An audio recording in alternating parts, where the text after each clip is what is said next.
is Froid? All right, Jacqueline Glennon, Jacqueline Nicknair Glennon, right?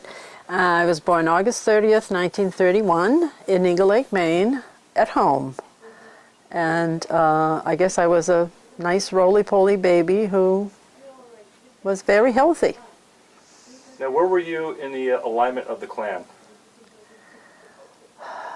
I'm fourth from the youngest out of 9. So during your time growing up with everybody, what were your strongest memories about your mother and your father? My first memory is very clear in my mind. It was Jean-Louis's birth, your father's birth. And I had no idea that we were going to have a new baby. I mean, I thought one of my friends, I must have been kindergarten or first grade, and supposedly the Indians came and knocked my mother and gave her a baby. So I figured, and they were supposed to hurt their legs or something. It was just a child thing. And so we were dispersed. The girls went with Bernice to Uncle George's, and the boys did something else. And I don't know who they went with. And we came home, and there was this little runt in a bed, and Mom was in bed. She couldn't take care of us, and I did not like that at all. I just remember just resenting him so much. And then I don't know what happened. Then he got to be sitting up. And I was old enough, I guess. I must have been 5, 6. He wasn't sitting up by himself, and Mom asked me to sit behind him, to hold him, because we didn't have all those chairs and all the things they had. And hey, I had better things to do than to hold this baby up. And I left, and he fell on his back and hurt his head, and of course he started yelling. And I just remember my mother was mad at me, and I couldn't understand why she was mad at me. I was doing what I was supposed to do, except I was tired. So that was my memory of Jean-Louis and of my mother. I think one of my pleasantest memories, we have a lot of pleasant memories, but was Sunday afternoon. We had a piano, and my mother played the piano, and Papa sang all his old Army songs and cried, and we would, as we got older, we got to know the songs, and we would sing along with him, and there was so much togetherness there. The whole family. I mean, I don't think there was one who didn't go. Then on Sunday morning, Papa would cook. Donuts coming out of your ears, donuts. And if, like, once in a while he'd allow me to help. Now, I'm sure he did with the other kids, but you only think of yourself. And he would give us some donut holes for, And that to me was, I felt as though, wow, cats meow, Memories. I have so many pleasant memories. Another one is they got a boat. And it was a large, I don't remember what kind, it was a large canoe-sized boat, but it was huge. And of a Sunday, Mom would go out and buy hot dogs. We never had hot dogs at home.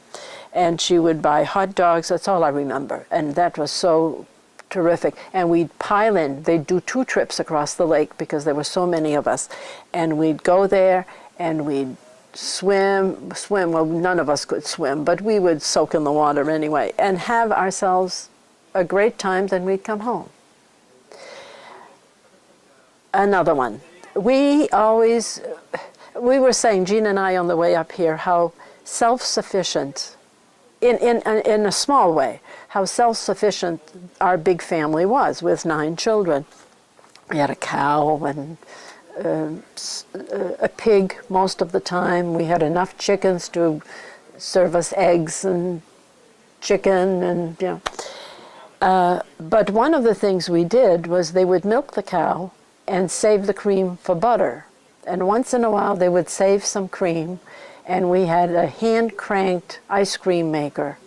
And we would take our turns cranking and cranking and cranking and cranking and cranking, and finally we'd have, I don't know just how much it made. It looked like a lot, but it went fast because there were so many of us eating out of that ice cream container. To me, I love ice cream and everything, but there's never been an ice cream, it was just vanilla. Never an ice cream that tasted quite as good as that. Memories. I'm trying to think now. I'm still fairly young, you know, because I went away to boarding school. I mean, I was 13 years old, and then after that, I worked all summer. So those memories are mostly before then, because after that, I was just too busy.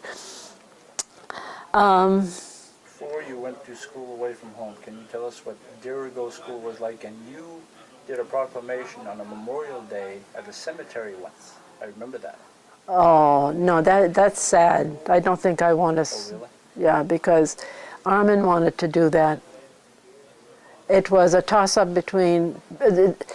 They would ask certain students, you know, to do something. And, of course, I was always... Because I was a year younger than Armin. And Armin had a problem in that he stuttered. And he also...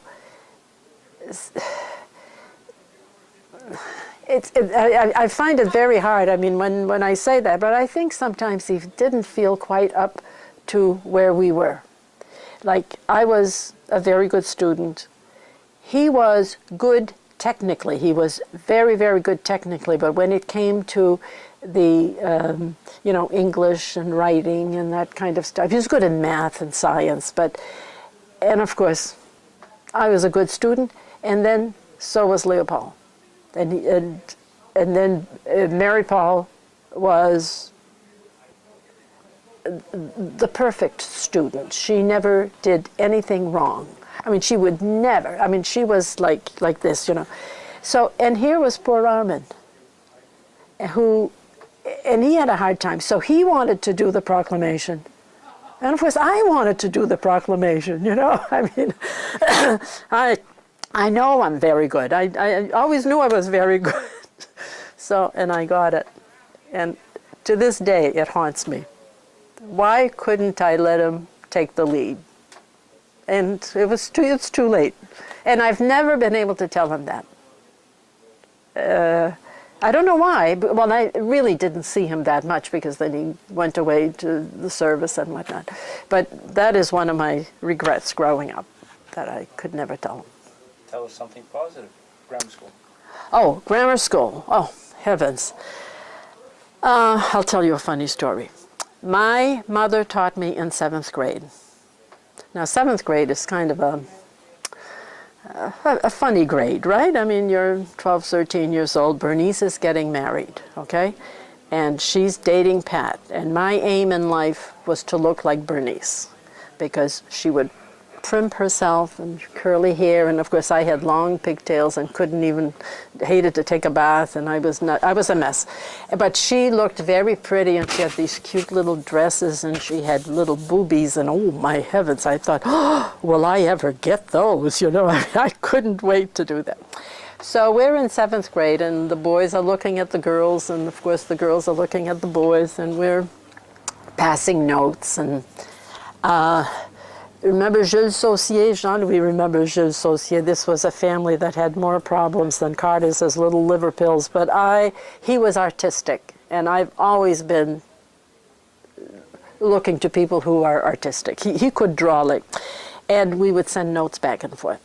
I'll see you after school, or stupid little notes, you know. And my mother being the teacher, what did she do? Whose note did she intercept? Mine. And she says to me,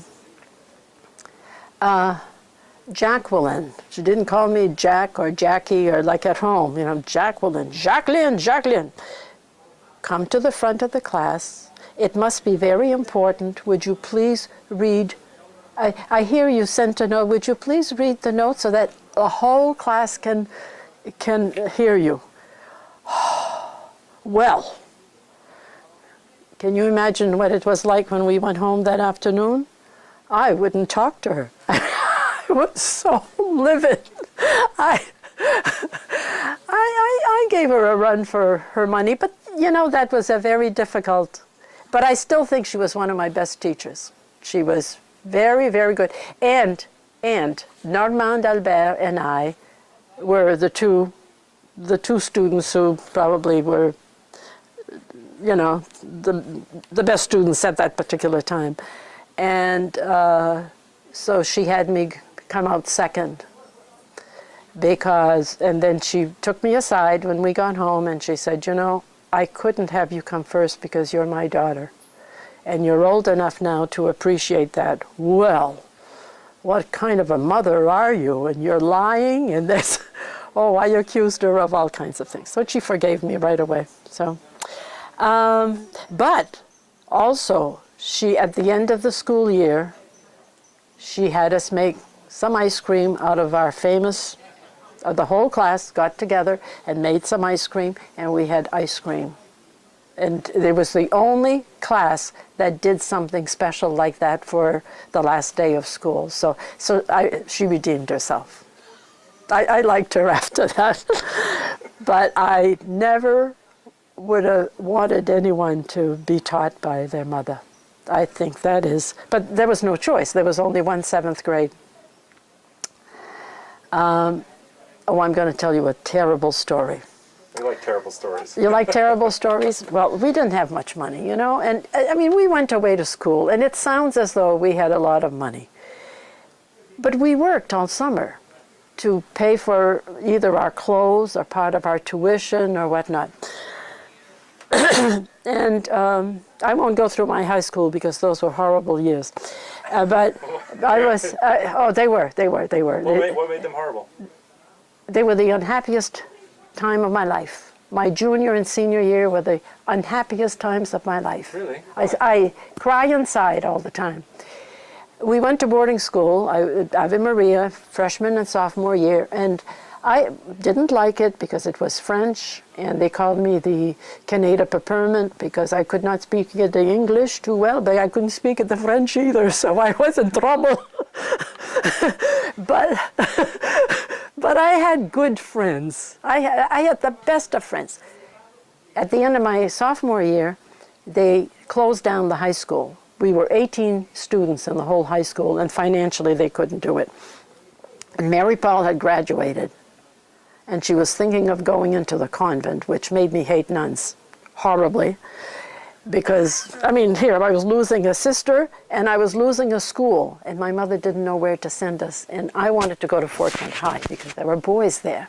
You know, I mean, I'm 16 years old, and no, you're not going to a public high school. So I was sent to a school where Mary Paul nuns are, in St. Dom's, and it's a parochial school. There's a totally different school for boys and a totally different school for girls, but they met all the time for dances and parties and whatnot. And I thought, ooh, that could be okay too, right? Except that where I lived was in the convent. And there was a book that had come out that year, I Leap Over the Wall. It was a nun who would leave the confines of her convent and go out and meet some guys and whatnot. She was just a young girl. Well, that's the way I felt. I should leap over that wall and just, the big wall. So anyway, come time for dances. Well, I wanted to go to the dances, and the sisters wouldn't let me out after 8 o'clock. Well, you can't go to a dance if you have to come home at 8 o'clock. So I wrote to Mom, and at the same time the sisters wrote to Mom and said that they would not allow me to go to a dance. And there was a boy that I had seen, and I just remember he must have been 6 feet tall, maybe 105 pounds. I mean, but he was a trumpet player, you know, so I thought, and he wanted to take me to the dance, and I couldn't go. So, and the whole year was just one disaster after another. So, and Jean was at Ave Maria Academy, and she was just as unhappy as I was. So when we went home at Christmas time, we complained to Mom, and she said, next year I'll see what I can do. So my senior year, and she was a freshman in high school, we were sent to St. Joseph Academy in South Berwick, Maine, which was a little bit better, but not much. not much. And nuns were the worst thing to me that ever existed. And I mean, really, I had no religion, I had no, I hated, I was just, so those are my unhappy years. But then I graduated, finally. So then I went into nursing school, and that was the best thing that I could have done. It was terrific and whatnot, but I was immature, okay? And I was trying to be popular, so I needed to look nice, right? So Mom had sent me, she said that she said in her letter, you're adult enough now, I'll send you the tuition check and you can pay the school. And I looked at that check, and boy, I tell you. So I took some of that money. No, I'm not kidding you. Took some of that money and I bought myself a little suit. And I looked terrific, except that I knew I had done wrong, so I knew I had to. So I wrote to Mom, and I am not a flowery person. It was the sappiest letter that I loved her. She was the best mother in the whole wide world, and the whole kit and caboodle, and Papa was just, and they worked too hard to have a daughter like me. And so then finally I told her what I did, and that it would be all right if they stopped paying my tuition, and I would go to Fort Kent and go to work, and I promised I would be a very good girl. So now I'm waiting for her letter. I'm waiting to see what she's going to say. So she writes the next week. She wrote every week. She was very, very faithful. And she said, my dear Jack, they all called me Jack, Mr. So-and-so is in the hospital and he's not feeling too well. Mrs. So-and-so had a baby girl and she named the baby ta-ta-ta-ta. Your father is doing very well. He's planted some beans, or he's done this and he's done that. And just remember that I love you very much. Love, Mom. And I read that letter. I said, she didn't get my letter. So I read it again. And then when I went home on holiday, I said, why weren't you mad at me? Why weren't you upset with me? And she said, I think you had punished yourself enough. Huh? And I think that, to me, describes Mom. She had a wisdom that I would only hope to have a little of it. Before you started in your private school, you mentioned that you had a real good story to tell. Do you remember what that was? Well, it was Mom. It was that Mom. was Yeah. Okay. Having me read that note in front of the class. I mean, talk of a put down, you know. So that's all. So can you tell me some of your experiences with Manok, since I don't have him here to talk to? I have a hard time with that. I know. What were your happy times with him? Oh, God, happy times. If it hadn't been for Vernon, this camp would not be the way it is. And I think he almost lived to give us a happy time here. The happy things, there is nothing he wouldn't do, like firecrackers on the 4th of July in the rain. I mean, we'd be shivering in the cold. I mean, it probably was 60 degrees, and we'd be standing there, and he'd be, remember that? But he had to do that. He had to do that. This place was, he worked so hard, and he did it for us. I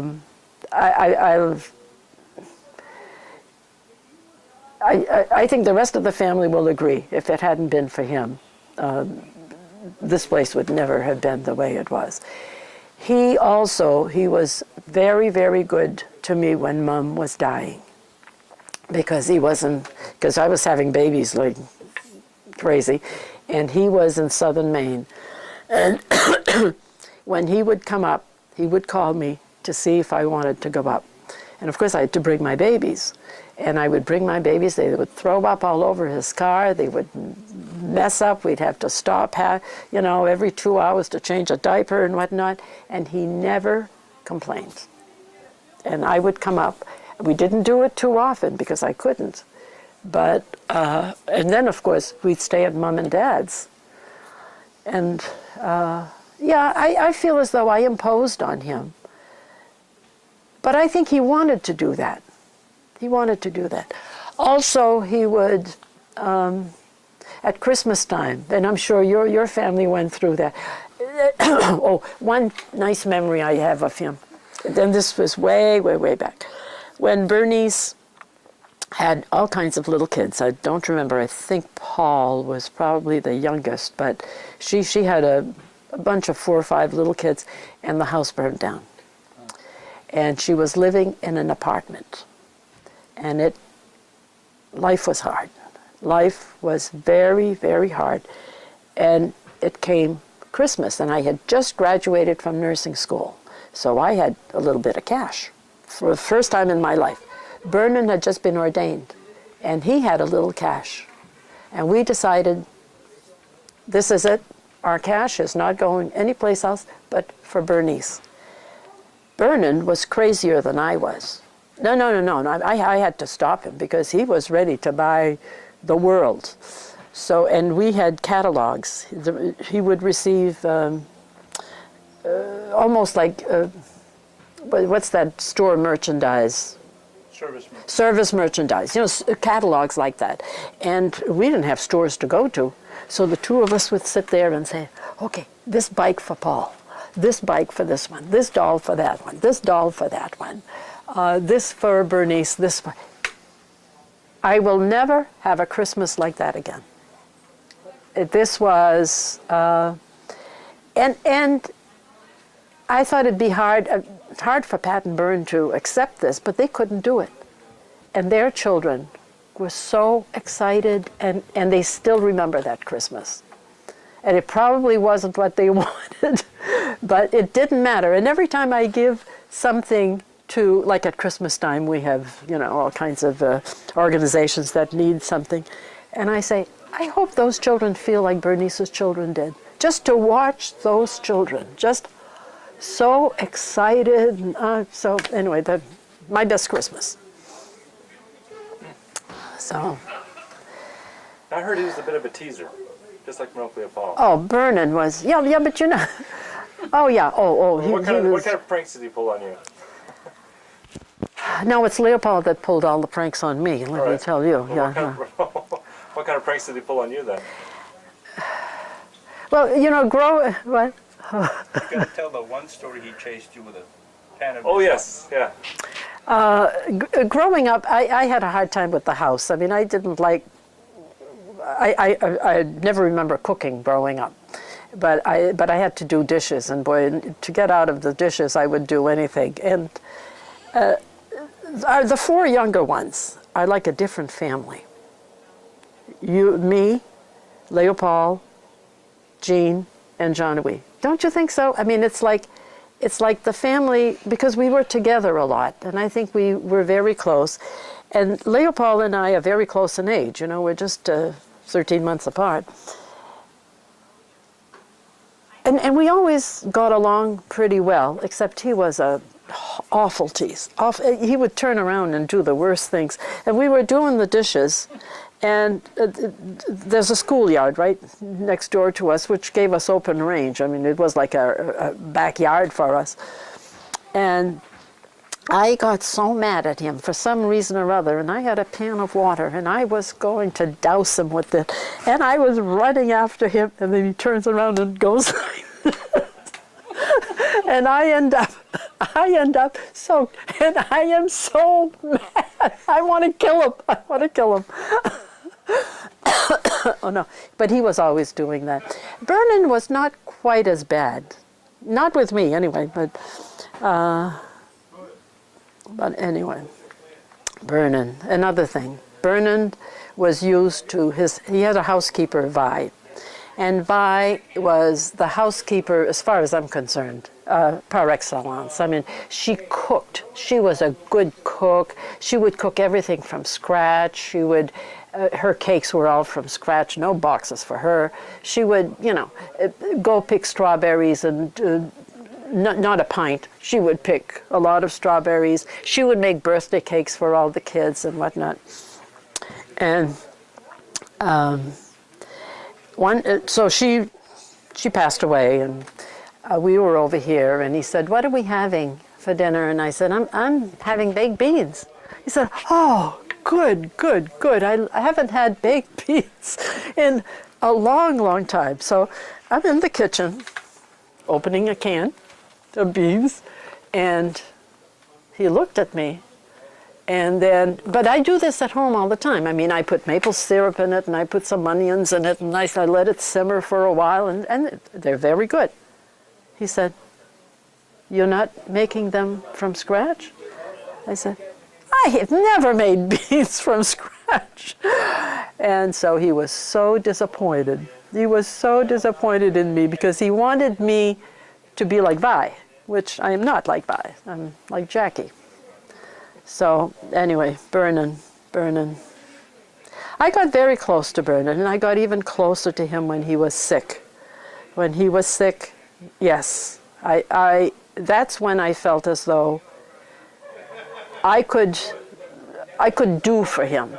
And yeah, it's a satisfaction.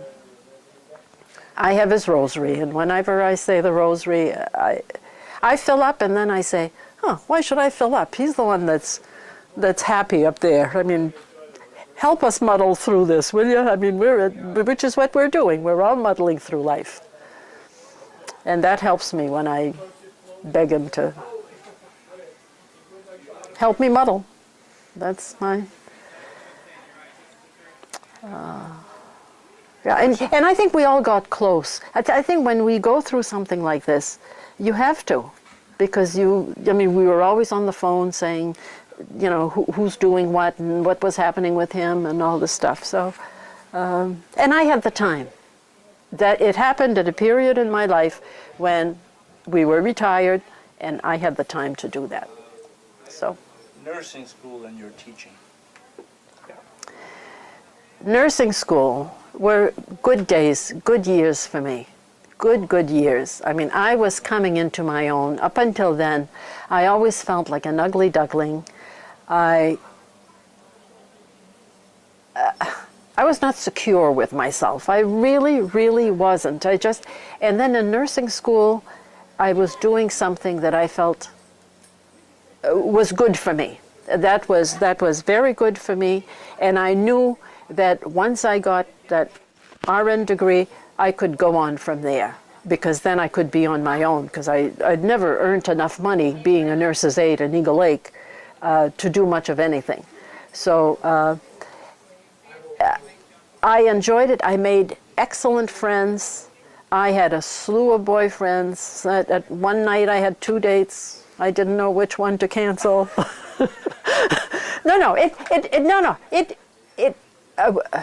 A person needs a time like that where you can say, hey, I'm worth something. There are some people who like me around here. And I was not a popular, you know, I was not like Jean, or, you know, Jean was so popular. I was never like that. But I always had enough to satisfy my... So those were good years. I was a good student. I worked hard. And when I graduated, Lionel came to do our graduation speech. Well, he was kind of a second thought, of course. The priest who was supposed to do it was unable to do it at the last minute. And poor Lionel had just been ordained. He was ordained in like June, and I graduated in August. So he had never spoken in public. And believe it or not, I mean, he was handsome. I mean, literally. And he wore the brown robe, you know. And everybody knew that my brother, who was a young priest, was coming to speak at my graduation. Now we're all 21 years old. Okay. Well, he walks up there, and he's theatrical anyway, you know. And he stands up there, and the girls look at me, and they go, This is a graduation. And I was so proud of him. I was so proud of him. And then I taught for 2 years. Oh, I was a strict teacher when I think of it. Oh, because I taught all about drugs, and I was so afraid that, and we had to mix a lot of our drugs. And our kids, it's the same today. Girls are not pushed in math, or some schools do not push the girls in math, or girls are not ready for math or whatnot. I would have students who were having a hard time with the basic, well, addition was okay, I guess. Subtraction, multiplication, division was. So I had to give special classes at night for, in order for them to pass. So I had to be strict because I did not want a mistake on drugs on my conscience. And to this day, like Jean met a few of my older students, and they say she was so strict, but she was fair. I don't remember being fair. I just remember being very strict, but liking my students. And then because I was the youngest teacher and I was dating Dick at the time, so I was a little bit, and so, well, you know that because you were around at the time too. Because of that, the young girls would give me all their problems. And I really learned to listen. I think that's when you have to listen to these young people who are, either they've had sex and they don't know if they're pregnant, or this one's boyfriend is going out. It was all, and families, big family problems, and they would come to me, and I think that matured me so much. I don't know if I helped them. I hope I helped them, but I don't know that. Your experiences with Dr. Kirk at the Eagle Lake Hospital, and you're walking on the streets of Eagle Lake in your beautiful uniform. Oh, when I graduated, I knew I wanted to go back to college. I wanted to go to college. And in order to earn some money, I didn't have any money. I didn't have any debts, but I didn't have any money. So I stayed home and worked as an RN at the Eagle Lake Hospital. Now, there was one sister during the day and me at night. We were 2 nurses in the whole hospital. And if there were any operations, and usually they were small operations, like maybe appendectomies or DNCs, or something that Kirk was a horse doctor anyway, so that he could handle. But I would have to stay because one of us had to give anesthesia and the other one had to scrub. And I worked 12 hours, but sometimes it was more 16 hours. It was we lived a mile away from the house. We never had a car. Growing up, we never had a car. So that meant I had to walk. Rain, snow, sun, whatever. And I always wore my white uniform with my nice white hat and a cape. It was a cape it was a navy blue cape with a nice red. We all had that. I mean, that was our coat. That was our nursing coat. And I would walk home with that. And the men at Blanchette's store, or the store across the street, and they'd all go. And there was a guy, Henri Lagazette. Henry was a little bit retarded, and his job was to deliver the Bangor Daily News. And he was tall and skinny and didn't have too much upstairs, but he was single. And so the guys would tease him mercifully. Henry, follow her. She's a nice-looking girl. She's single. We don't think she has a boyfriend. Go on, follow her. She would make you a good wife. She makes money, so she would be okay. When I heard that, I'll tell you, I didn't know how to act because it was the joke of that. What? Smoking? When I would smoke. Oh. Well, wait, how did you resolve this issue with the I removed that cape. Oh. I removed that cape. And I wanted to go like this, with a raincoat or something so that they wouldn't know. But of course they knew with white shoes and white stockings, and because I left my hat at the hospital. But so I was there for a good 6 months. And then after that, they opened up the Fort Kent Hospital. And they needed nurses. So I went to work there, and I boarded at a house next to the hospital. That was not a happy time, though. That was not. But then I had saved, like maybe, I think it was like $700, and I got a scholarship from St. Mary's to go to Boston College. And so on that, I went to, and Boston College was $500 a year, a semester, $500 a semester. But I had my degree, so I started Boston College, and I would work weekends at New England Medical Center and made good money. I graduated from Boston College with no money, but no debt whatsoever, with no help other than that $150 scholarship that I got from St. Mary's. Kids couldn't do that today. There is absolutely no, I look at our kids going to school, and they've worked, but $1,000 is nothing today.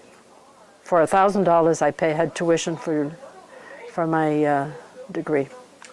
Okay, I got 5 minutes of tape left. What was it? You had a question about the smoking? Oh, no, but You guys used to... how you met Dick and your Oh, yeah, family. I got 5 minutes. That's how you met Dick. Okay. I was at Boston College, and he was in law school, and his brother, Robert, had been in the service and was kind of at loose ends and didn't have a job and whatnot. So he and Robert went to this college mixer. And Connie Charette, who eventually married Robert, Connie and I went to the college mixer. And I had on a red knit dress. And so the girls stood on one side and the boys stood on the other, and the boys would come pick the girls and whatnot. So Dick had seen a girl in a red dress. And so he started going to ask her for a dance, and then the dance floor got all mixed up. And he saw another girl with a red dress, which was me, and thinking it was the girl that he had his eye on, and he asked me to dance, and we've been dancing since. That's great. And Connie and Robert got married even before us. Well, we dated for like 3 years because, I mean, he had his issues with his mother and his tuitions and his financial issues, and I had mine. So, and we both got married. We're still all married. In fact, we saw them last week. How's life today, Jack? This is probably the best time of our life. It really is. We are enjoying ourselves. We made the right move by moving back here. We're with family. They all seem to want to come to see us. We have a lot of them every Sunday. So no, this is a very, very good time. And I think Dick and I have gotten even closer as we've retired, because it's when he was working and I was working and I had my agenda and he had his agenda. It's kind of hard sometimes, but no, this is a very good time in our life. And being here is terrific. I mean, we were saying on the way up, why do we all meet together? We like each other.